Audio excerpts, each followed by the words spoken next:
This is the story of Marco, a young man of 24, whose mind was a relentless storm. His thoughts were a constant hum, a river of worry that never ceased to flow.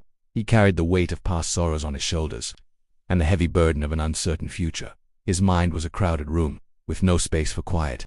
Peace felt like a distant shore, a land he could never reach. He felt lost, adrift in the sea of his own thoughts. The noise inside was deafening. Every day was a battle against the shadows in his mind. He longed for just a moment of stillness, a single breath of calm.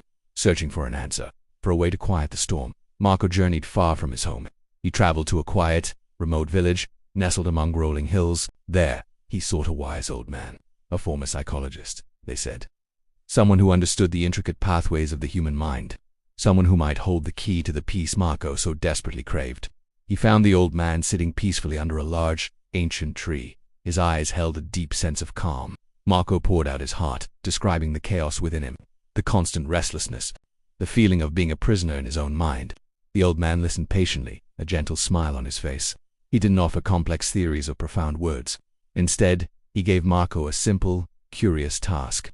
He handed him a glass, filled to the very brim with clear water. "Take this glass," the old man said softly. "Walk to the edge of the village and come back. But you must not spill a single drop." Marco accepted the challenge. It seemed simple, almost trivial, but as he took his first step, he understood. His entire being focused on the glass, on the fragile surface of the water, trembling with every movement. His gaze was fixed, unwavering. He watched the water, anticipating every shift. His steps became slow, deliberate, and mindful. He felt the texture of the ground beneath his feet. He adjusted his balance with every uneven stone. His world shrank to the small, clear glass in his hands. He walked through the village square, but didn't see the children playing. He passed by the market, but didn't hear the vendors calling out. The scent of baking bread from the village bakery went unnoticed. The vibrant flowers blooming in the gardens were invisible to him. His mind, once a whirlwind of thoughts, was now completely still.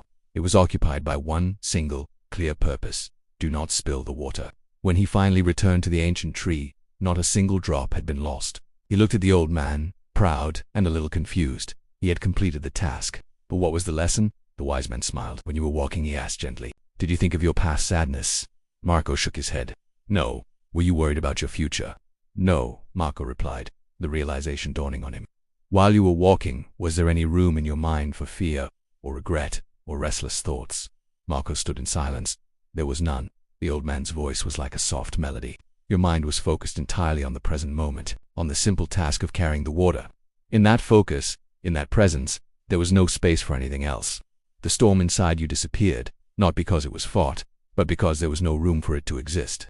In that moment, a profound truth washed over Marco. Peace was not a destination to be reached. It was not something to be found in a distant village or from a wise teacher. It was not an escape from life.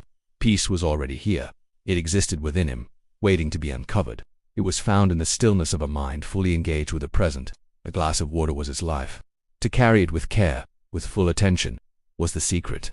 To live fully in the now. Marco returned home, but he was not the same person who had left. He carried a newfound wisdom, a simple but powerful tool. Whenever the storm of his thoughts began to gather, he knew what to do.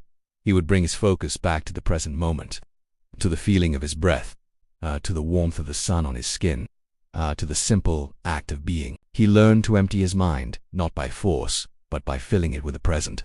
And in that space, he found the quiet he had always been searching for. He found his peace. Please subscribe to my channel, Mind Live Facts. Thanks for watching.